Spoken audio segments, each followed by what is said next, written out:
National forensic science university,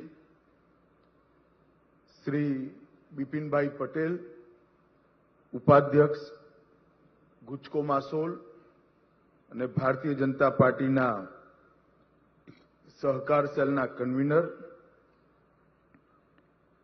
મંચ પર ઉપસ્થિત આત્મપ્રકાશ દાસજી સ્વામી, પીપી સ્વામી અને આજ જેતલપુરના પ્રાંગણમાં ઉપસ્થિત સૌ ભાઈઓ બહેનોને મારા જય શ્રી રામ, નમસ્કાર.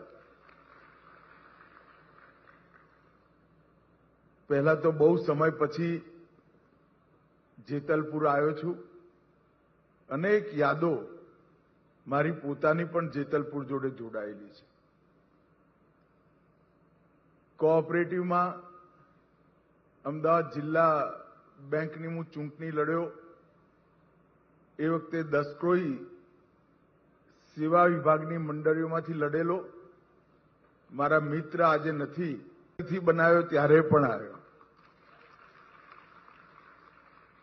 મિત્રો, જેતલપુર ગામ સ્વામિનારાયણ ભગવાનની પ્રસાદીનું ગામ છે. આખા ગુજરાતમાં મુખ્ય કેન્દ્રો છોડી દઈએ તો જેતલપુર એકમાત્ર ગામ છે જ્યાં 60 થી વધુ વાર સ્વામિનારાયણ ભગવાને રાત્રિ નિવાસ કર્યો. અને એમના હાથે બનાયેલા મંદિરોમાંથી એક મંદિર આજે પણ જેતલપુરમાં હમણાં જ હું દર્શન કરીને અહીંયા આવ્યો.